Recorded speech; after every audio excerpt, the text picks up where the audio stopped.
가정에 관련된 말씀, 구약의 다양한 가정들의 형편이나 상황들 이렇게 알려져 있고 보여지지만 신약에 와서 이제 가정 관계, 가정에 일어나고 있는 관계가 어떻게 이루어져야 되는가 하는 부분들을 많은 부분은 아니지만 특별히 에베소서, 그리고 골로새서, 베드로후서 이런데 이제 남편과 아내에 대한 부분들, 또 자녀들에 대한 부분들 이런 부분들을 좀 안내해주고 있는데요. 이 부부 관계, 특별히 남편과 아내에 관련된 이야기를 할 때면 다들 불편해해요. 형제님들 입장에서 얘기하면 자매님들이 불편하고, 자매님들 입장에서 얘기하면 형제님들이 불편하고, 하나님 분명하게 말씀해 주셨는데 왜 이게 불편한 말씀이 됐을까? 라고 하는 생각이 좀 들긴 합니다. 오늘 수요집회 제목은 하나님의 질서 안에 세워진 가정이다 라고 하는 제목으로 에베소서 5장과 6장에 있는 말씀들 중심으로 좀 살펴보겠습니다. 우리 한번 말씀을 읽어보겠습니다. 같이 읽겠습니다. 시작. 그리스도를 경외함으로 피차 복종하라. 아내들이여 자기 남편에게 복종하기를 주께 하듯 하라. 이는 남편이 아내의 머리됨이 그리스도께서 교회의 머리됨과 같음이니 그가 바로 몸의 구주시니라. 그러므로 교회가 그리스도에게 하듯 아내들도 범사에 자기 남편에게 복종할지니라. 남편들아 아내 사랑하기를 그리스도께서 교회를 사랑하시고 그 교회를 위하여 자신을 주심같이 하라.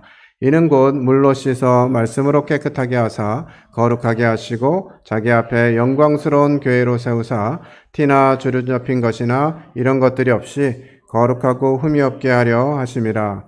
이와 같이 남편들도 자기 아내 사랑하기를 자기 자신과 같이 할지니 자기 아내를 사랑하는 자는 자기를 사랑하는 것이라. 누구든지 언제나 자기 육체를 미워하지 않고 오직 양육하여 보호하기를 그리스도께서 교회에게 함과 같이 하나니 우리는 그 몸의 지체임이라. 그러므로 사람이 부모를 떠나 그의 아내와 합하여 그 둘이 한 육체가 될지니 이 비밀이 크도다. 나는 그리스도와 교회에 대하여 말하노라. 그러나 너희도 각각 자기의 아내 사랑하기를 자신같이 하고 아내도 자기 남편을 존경하라. 에베소서 5장 21절로 33절에 있는 말씀입니다. 특별히 이 구절에는 남편과 아내의 관계에 대해서 두 번 이렇게 반복해서 말씀하고 계시고요. 6장 1절로 4절에서는 자녀들에 관련된 부분들이 이제 기록이 되어져 있는데 이 부분을 오늘 교제할 수 있을지 모르겠습니다. 가정은 하나님이 설계하신 최초의 공동체입니다. 혼자 있는 것이 아담이 독처하는 것이 좋지 못해서 아담을 위해서 그 아내를 만들어 주시는 이런 장면이 창세기 2장을 통해서 기록이 되어져 있습니다. 참 나라마다 이 가정이 중요하기 때문에 가정의 달 이런 것들을 정해서 가족 가운데 있는 이런 관계들을 돌아보고 다시 세우는 이런 시간들이 대부분 있는 것 같습니다. 성경도 이 사실을 원리를 말씀해주고 계시면서 부부관계 또 자녀와의 관계가 얼마나 중요한지 하는 부분들을 명확하게 얘기해주고 계시고요. 사단은 이제 이 사실을 너무나 잘 알기 때문에 하나님의 뜻을 흐트러뜨리기 위해서 하나님의 계획하심을 망가뜨리기 위해서 사단이 선택한 방법 중에 아주 효과적인 방법 몇 가지가 있는데 그 중에 하나가 바로 이 가정을 무너뜨리는 것입니다. 희한하게 소득이 낮은 나라들, 돈이 많지 않은 나라들은 산하 제한이나 이런 게 없어요. 그죠? 출산의 문제가 잘 안 드러납니다. 보통 이 출산의 문제, 인구 절감의 문제는 어느 나라들에서 보통 있죠? 선진국에 주로 있어요. 그러니까 아이들이 돈이 많아지면 아이들 양육하는 데도 더 좋을 것 같다라고 생각하는데 희한하게 소득이 높아지면 높아질수록 출산율은 떨어지게 됩니다.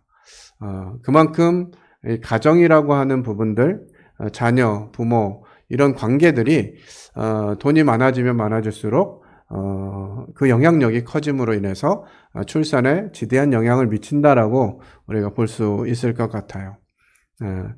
그것은 뭐 세상에서 보여지는 그냥 현상이라고 생각할 수도 있지만 사단은 이미 하나님의 교회 또 하나님의 가정을 어렵게 하는데 목표를 두고 있다 하는 것을 우리는 잘 알 수가 있습니다. 때로 성경의 내용들을 보다 보면 중요한 시기마다 사단은 그 아이들을 죽이려고 하는 이런 시도들을 하게 됩니다. 모세 때도 마찬가지고요. 예수님 태어나셨을 때도 이 아이들을 죽이는 이와 같은 일들을 통해서 믿음의 가정들이 진행되지 못하도록 하는 이런 일들을 많이 하죠. 모세가 애굽에서 출애굽할 때도 바로가 요구하는 것 중에 그것이었어요. 우리가 광야 3일길 좀 가서 제사하고 와야 되겠다 이렇게 얘기했을 때 너희만 가고 너희 아들들은 가지 마라. 내가 아이와 너희를 함께 보내는 것은 너희에게 하나님을 인정한 것과 같다. 이런 얘기하면서 어른들만 가고 아이들은 가지 마라. 이런 류의 유혹들을 해내는 거죠.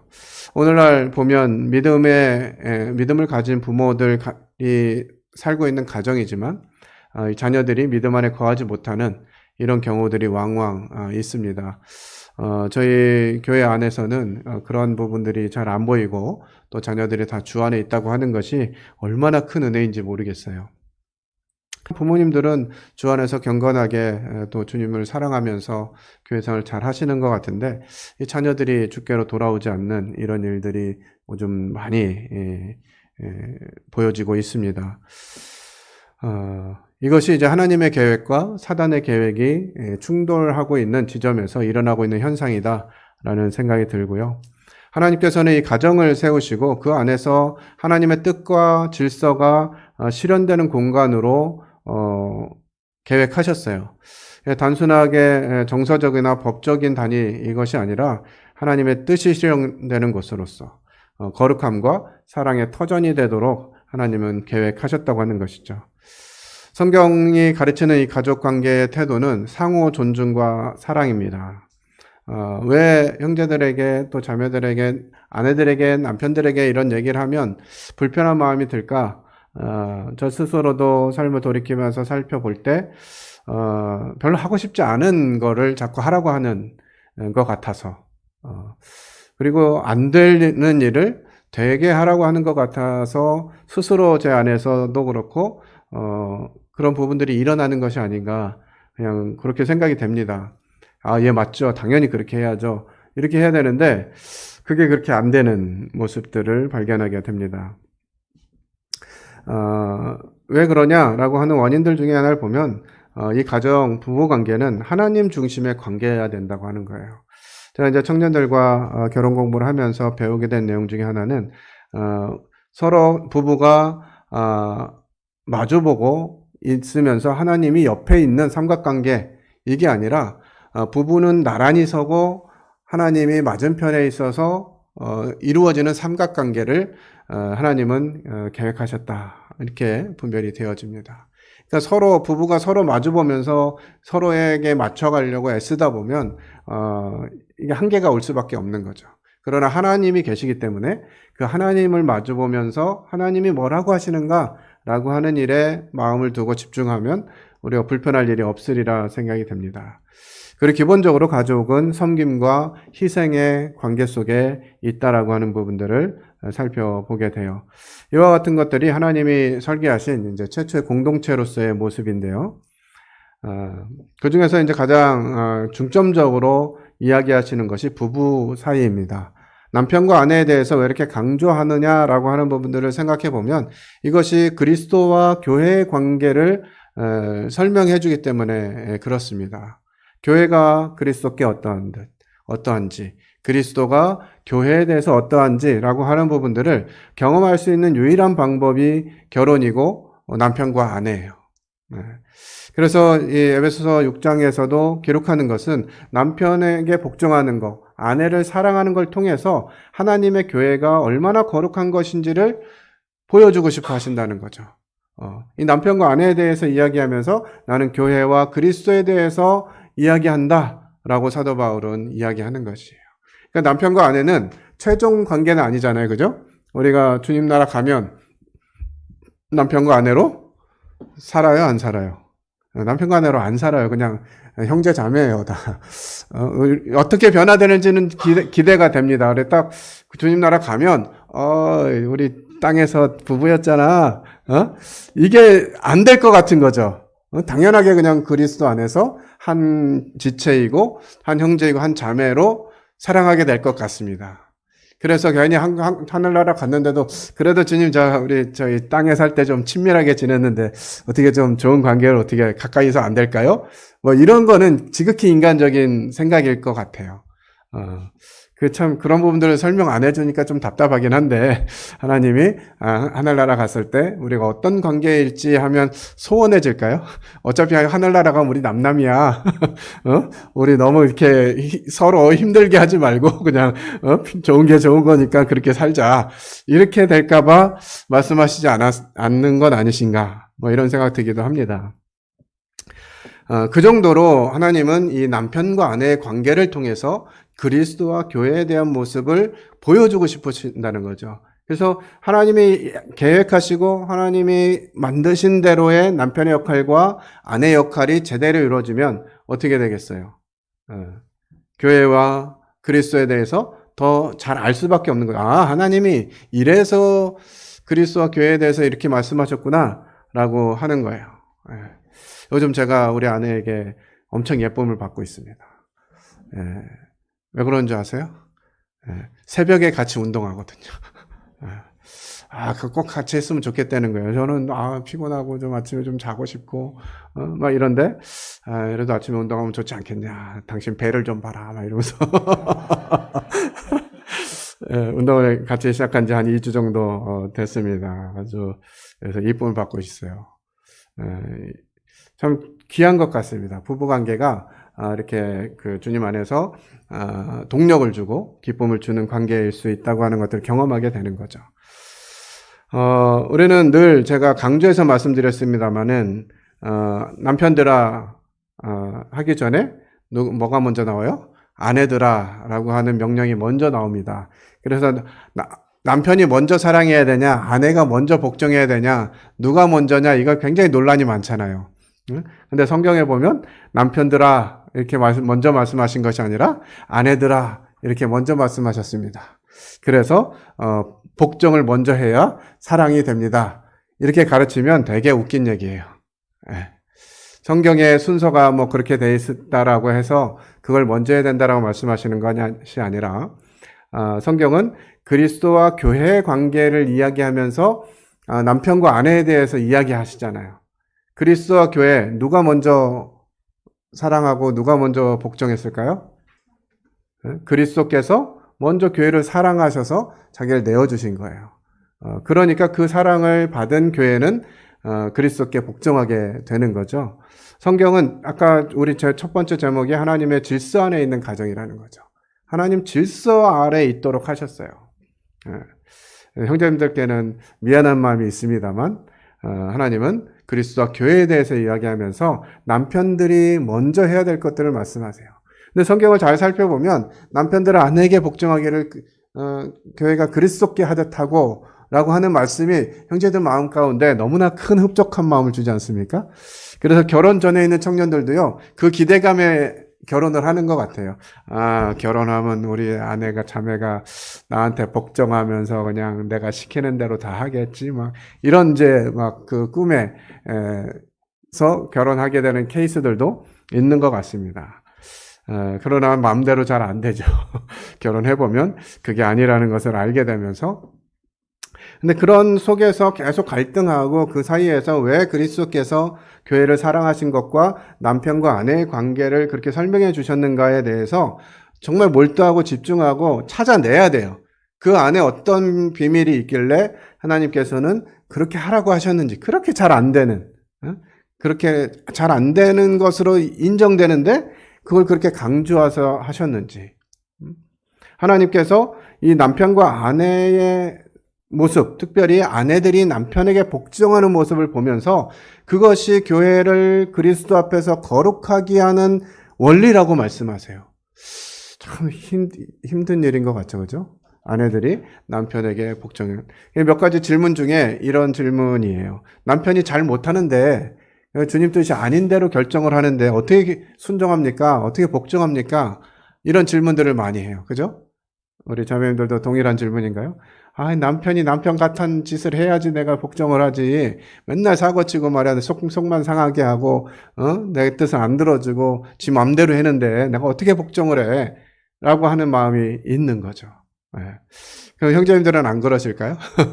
아, 주님, 저 자매, 아내를 사랑하라고 말씀하시긴 하셨지만, 사랑받을 짓을 해야 사랑을 하죠. 뭐 이러면서 또 동일하게 이제 그런 마음을 가지게 될 거거든요.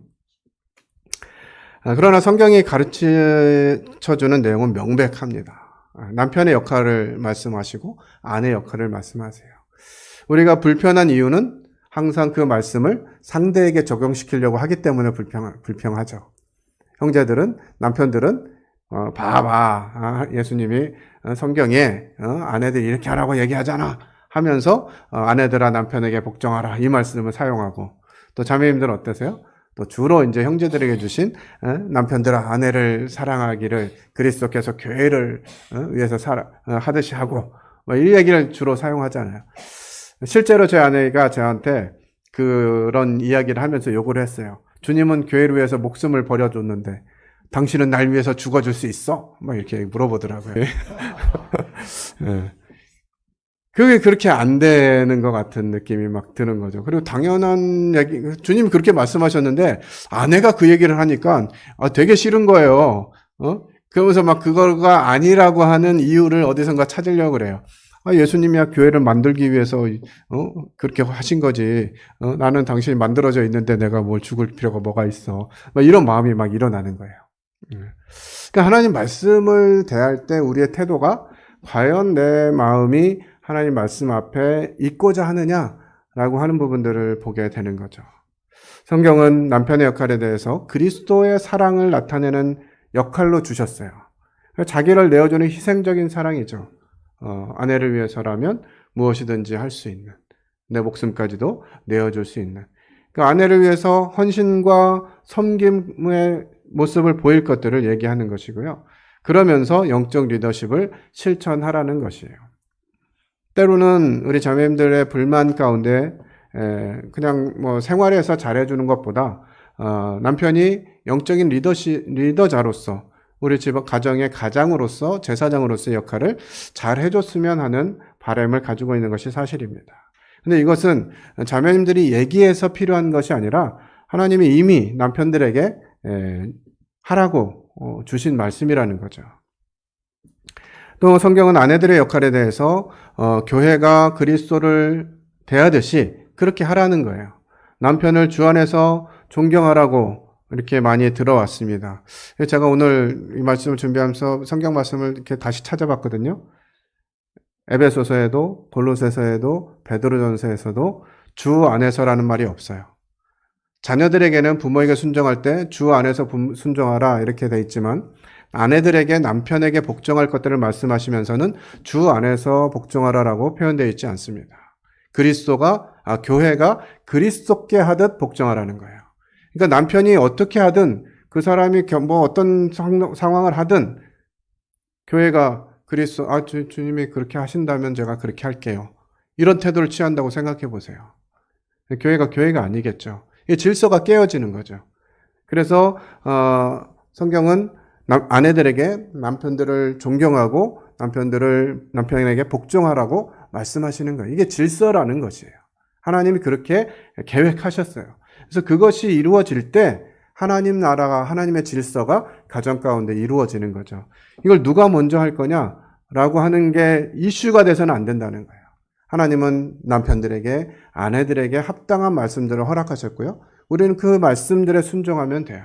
근데 그것을 상호 간의 관계로 생각해서 이게 되면 남편이 하면 제가 할게요. 아내가 하면 제가 할게요. 라고 이야기하는 것 자체가 하나님 말씀 안에서 바른 태도가 아니다라고 하는 부분들을 보게 됩니다. 아내들은 주 안에서가 아니라 남편을 존경하고 복종하라고 명령 주셨고요.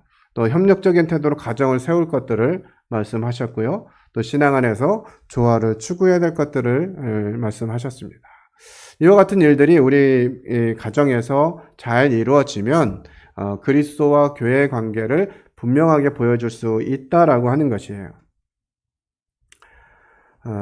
골로새 3장 18절 19절 제가 새로운 깨달음을 받은 말씀이기도 하고 그 이후로 아주 마음가운데 두는 말씀이기도 합니다. 골로새 3장 18절 19절 같이 읽겠습니다. 시작. 이는 주 안에서 마땅하니라. 남편들아 아내를 사랑하며 괴롭게 하지 말라. 네. 이 말씀에 이 원리들을 다시 적용해 볼 수 있을 것 같습니다. 남편들아 아내들아 남편에게 복종하라. 이는 주 안에서 마땅하니라 라고 가르치는데요. 어떤 부분에서 복종하라고 하는 걸까요? 우리 형제님들이나 자매님들이 이 말씀을 어떤 부분에서 적용하세요? 어떤 선택권, 무엇인가 이걸 해야 되나 저걸 해야 되냐라고 할 때 남편이 이것을 선택하면 그게 맞냐? 지금 상황이 그렇게 해야 될 때냐? 따지면서 아니다, 그렇게 하면 안 된다. 뭐 이런 일들이 일어나고 있는데요. 그 어떤 한 부분에 대해서만 얘기하는 것은 아니라고 저는 믿습니다. 우리 질서라고 하는 부분들은 선택에 의해서 또 내 조건에 의해서 되어지는 것이 아니라 정해진 질서에 따라가게 돼 있는 것이에요. 그래서 아내들아 남편에게 복종하라. 이것은 어떤 조건이 아니라 하나님의 말씀이라고 하는 거죠. 이는 주 안에서 마땅하니라 하고 성경 우리에게 말씀해주고 있어요. 마땅한 거죠. 그런데 그걸로 딱 끝났으면은 아마 형제님들이 되게 만족해 하셨을 것 같은데 남편들에게 이야기합니다. 아내를 사랑하며 괴롭게 하지 말라 이렇게 이야기하고 있어요. 이건 무슨 의미냐? 사랑하는 것과 괴롭게 하는 것은 어떤 차이죠? 사랑하는 것과 괴롭게 하는 것은 같은 계열이에요? 반대 계열이에요? 반대 계열이에요. 근데 사랑한다고 하면서 괴롭히는 케이스가 있으니까 이 얘기를 하셨겠죠? 나는 사랑해 하면서 사랑을 표현하는데 상대방은 그걸 괴로움으로 느낄 수 있다 없다? 있다는 거예요. 그래서 사랑하고 괴롭게 하지 말라는 거예요. 이게 무슨 의미냐? 형제님들이 이 남편에게 복종하라라고 하는 이런 케이스들을 상황들이 일어났을 때 어떤 결정을 해야 되냐면 아내가 괴롭지 않은 결정을 하라는 거예요. 내가 어떤 상황들에 있어서 이렇게 결정하는 게 아내를 괴롭게 하는 케이스다. 그렇게 하지 말라는 거죠. 그러니까 그리스도께서 교회를 위해서 하신 것이 그렇다는 거예요. 결정권이 남자들에게 있지만 그 결정권을 어떻게 써라? 누굴 위해서 써라? 자기 자신을 위해서 쓰는 게 아니라 아내를 위해서 쓰라는 거예요. 아내가 힘들어하지 않을 결정을 하라는 거죠. 그러면 우리는 이 사이에서 엄청난 갈등이 옵니다. 도대체 어떻게 해야 되는 거야? 하라는 거야? 말라는 거야? 뭐 이런 엄청난 갈등이 오게 되는 거예요. 하나님의 말씀은 명확합니다.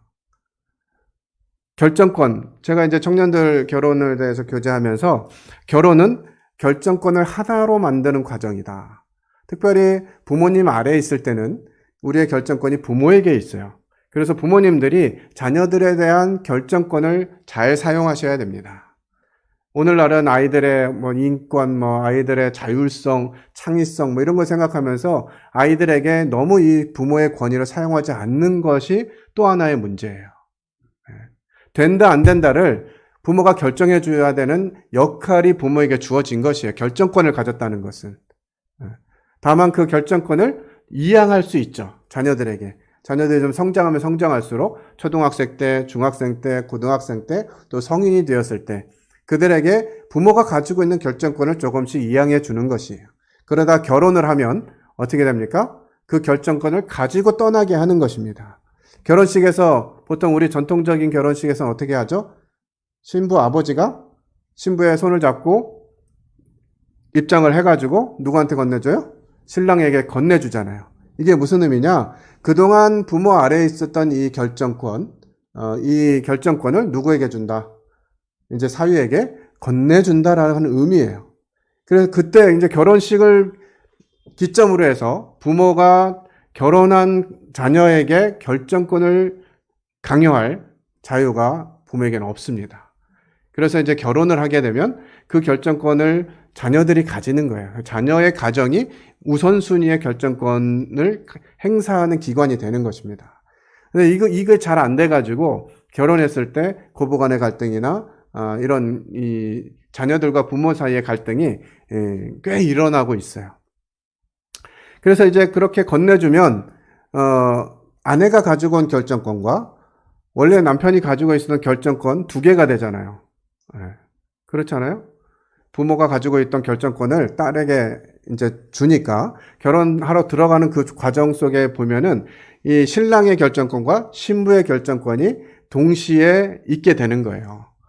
그런데 이 결정권에 대해서 어떻게 할 거냐? 머리가 두 개면은 됩니까? 안 됩니까? 머리가 두 개면 곤란한 거예요. 그래서 이 결정권에 대한 선택, 이 우선권을 누가 가지라고 성경은 가르쳐요?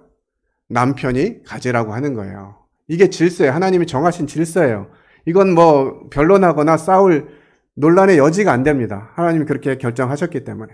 그렇게 정하셨어요. 그래서 결정권은 남편이 가지라고 하는 것인데 남편이 결정권을 가질 때 그 결정권을 어떻게 사용하느냐에 대한 샘플을 그리스도께서 교회를 사랑하시는 것에 대해서 사용하라는 거예요. 그리스도께서 교회를 어떻게 사랑하셨는지에 대한 결정처럼 남편들이 아내를 위한 결정을 하라는 거죠. 이것은 뭐냐? 남편과 아내가 둘이 아니라 하나라는 거예요, 이제는.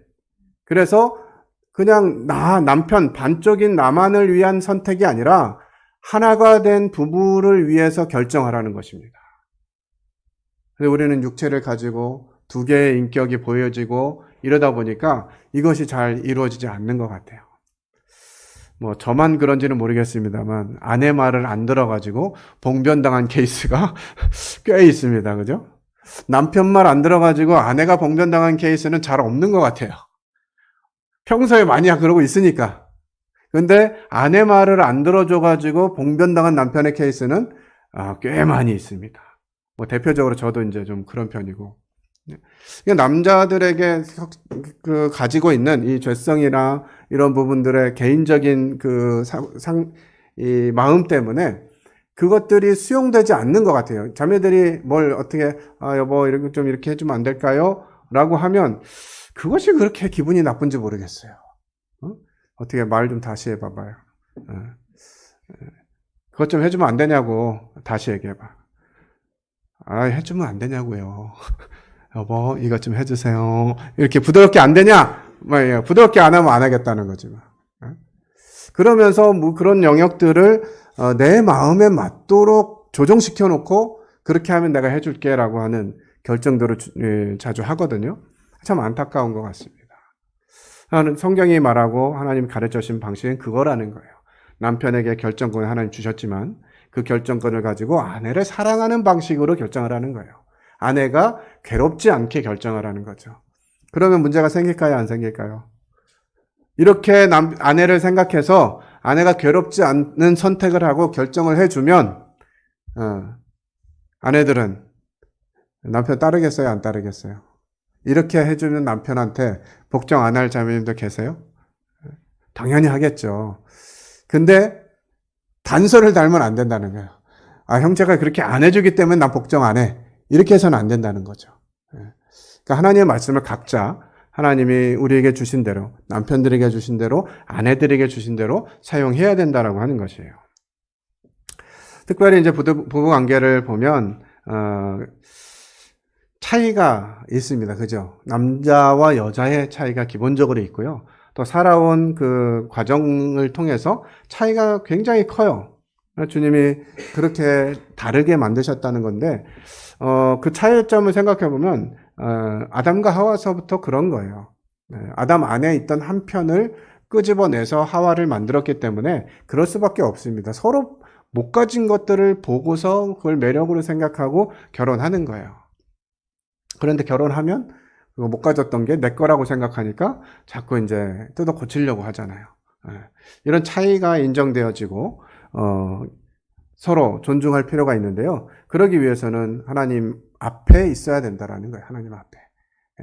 서로 부부가 하나님을 향해서 서서 하나님이 이것에 대해서 뭐라고 말씀하시는가라고 하는 중심을 가져야 된다고 하는 거죠. 그럴 때 우리는 질서에 따르게 되는 거예요.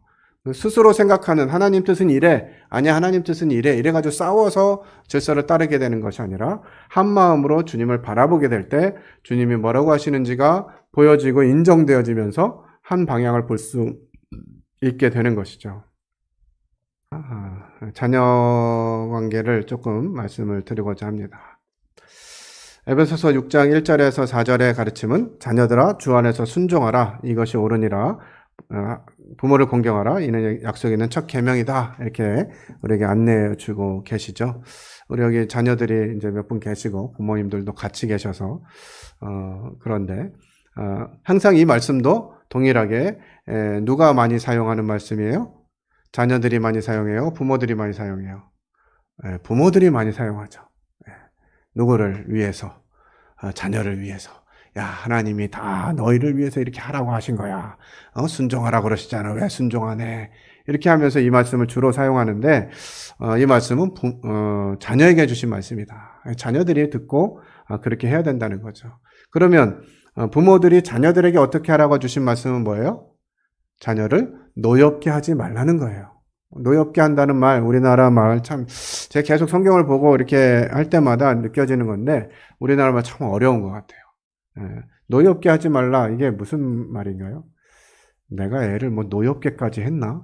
이런 생각이 좀 들겠죠. 내가 좀 혼내고 뭐라 하긴 했지만, 노엽게까지는 안 했다. 이 생각이 들면서 나는 좋은 부모다. 이렇게 생각하는데, 노엽게 한다라는 단어의 의미는 마음의 상처를 갖게 한다는 거예요. 아이가 납득되지 않게 하는 거. 아이가 이해되지 않게 혼나는 거.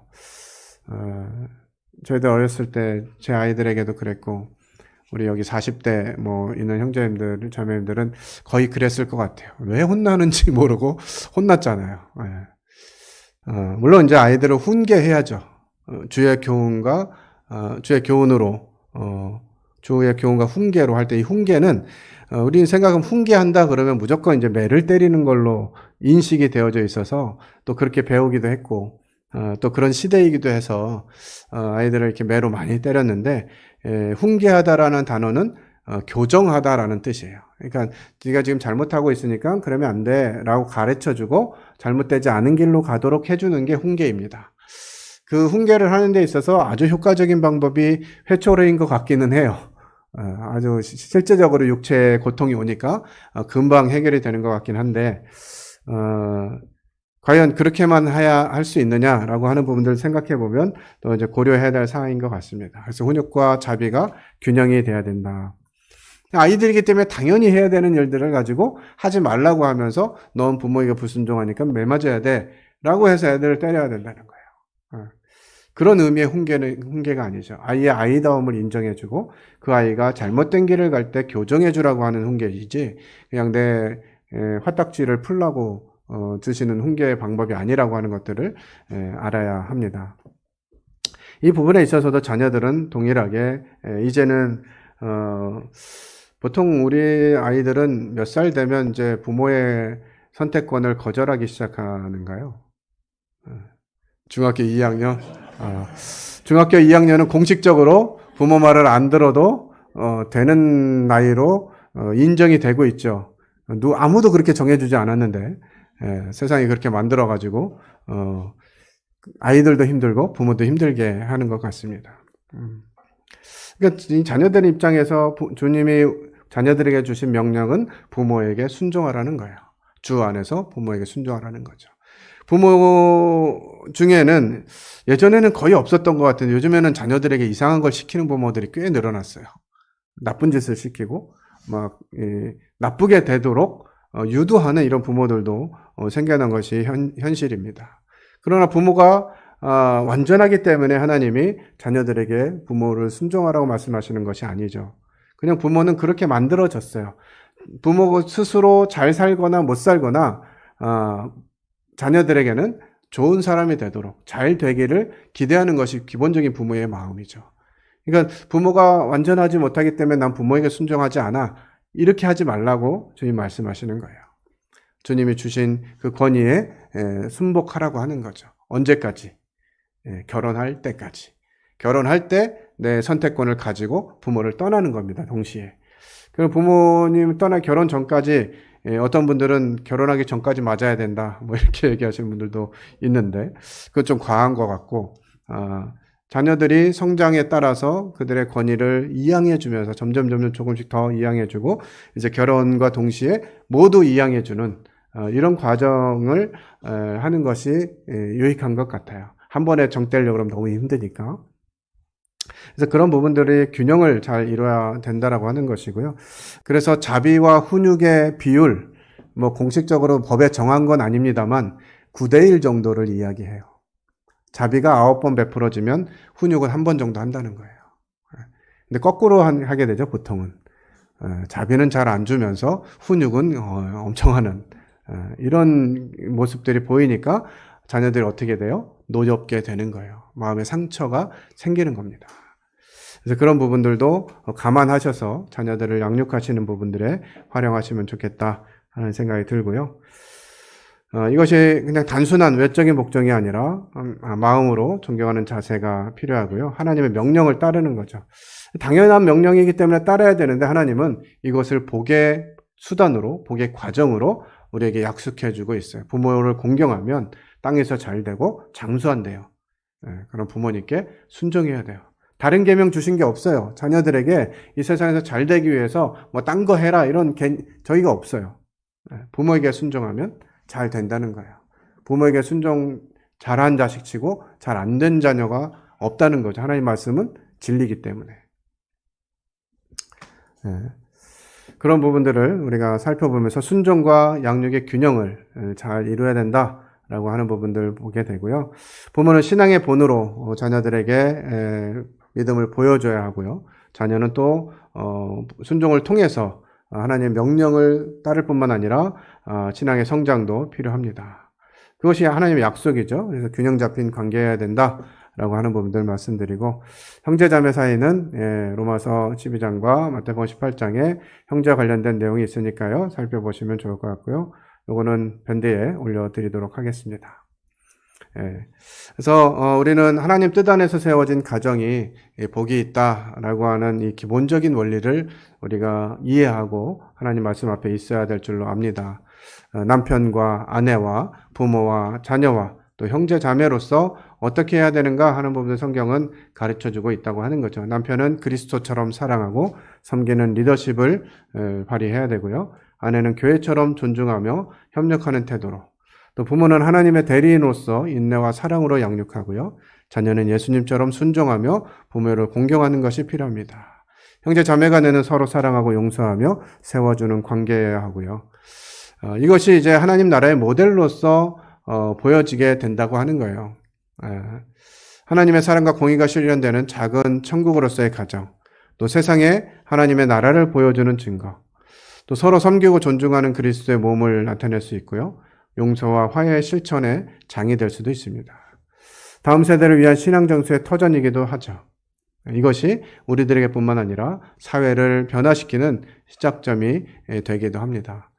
실제로 그 몽골에 선교하신 정광원 형제님 가정이 선교에 나가가지고 한 3년 가까이는 언어를 공부하고 이러느라고 뭐 복음도 전하지 않고 교회를 세우지도 않고 언어 하는 데 집중했는데요. 몽골의 한 시골 마을에 가서 살다 보니까 사람들이 이제 지켜보잖아요. 외국인이 와서 살고 있고 뭐 자꾸 왔다 갔다 하고 이렇게 하는데 이 집에 있는 세 자녀와 부부가 너무 친밀하게 행복하게 잘 사는 거예요. 그 모습이 그 주변 사람들에게 되게 이상하게 보였다고 합니다. 그래서 너네는 어떻게 이렇게 부부간에 친밀하고 부모 자녀 간에 그 관계가 좋을 수가 있냐라고 하는 것들을 그들이 묻기 시작했대요. 그때 이제 복음을 전하기 시작했다 그래요. 그러니까 우리가 부부가 서로 부부로서의 역할을 하고 또 부모 자녀 간의 관계들이 올바로 설정되어져서 올바로 진행하기가 되면 그게 가능해진다고 하는 거예요. 그러니까 부모 자녀 간에 중요한 선택을 해야 되고 어떻게 결정해야 될지 모르는데 그런 부분들을 의논하고 함께 고민해 주면서 아이를 위한 결정을 해줄 수 있는 부모가 흔하게 보이지 않는다는 거죠. 그런 모습들이 우리가 세상 사람들에게 그리스도의 나라를, 하나님의 교회를 보여줄 수 있는 좋은 장이 될 수 있다라고 하는 것이죠.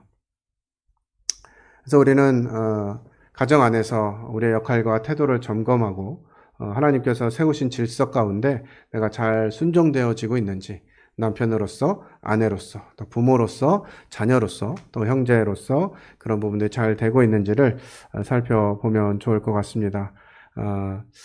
살피고 뒤돌아보면서 우리가 그동안 그렇게 하지 못했다면 하나님께 부탁하며, 하나님, 저희가 하나님 말씀대로 되어줄 수 있도록, 질서대로 순종되어줄 수 있도록 저희들 각자가 하나님 앞에 서서 하나님이 세워주신 우리 가정이 하나님의 작은 천국이 될 수 있도록 서로 또 애쓰고 힘쓰면서 하나됨을 경험하고, 그것이 교회로 확장되어지고, 그것이 하나님 알지 못하는 이런 사람들에게까지 전달되어지는 저희 교회가 되었으면 좋겠습니다. 기도하고 마치겠습니다.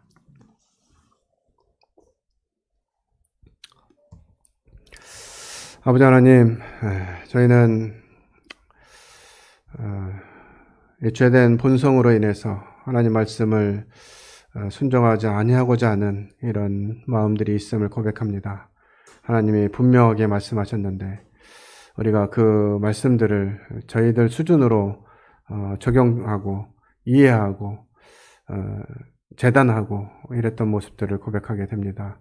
그러나 하나님이 분명하게 말씀하신 이 가정 안에서의 질서를 제대로 배우고 깨닫게 하셔서 하나님의 말씀에 순종되어지는 저희들 각자가 될 수 있도록 도와주시고, 하나님이 세우신 이 군포 중부교회가 하나님 말씀하신 질서 안에서 아름답게 성장해 갈 수 있도록 도와주시기 원합니다. 함께 하시는 데 감사드릴 때 살아계신 하나님 아들 예수 그리스도의 이름으로 기도했습니다. 아멘.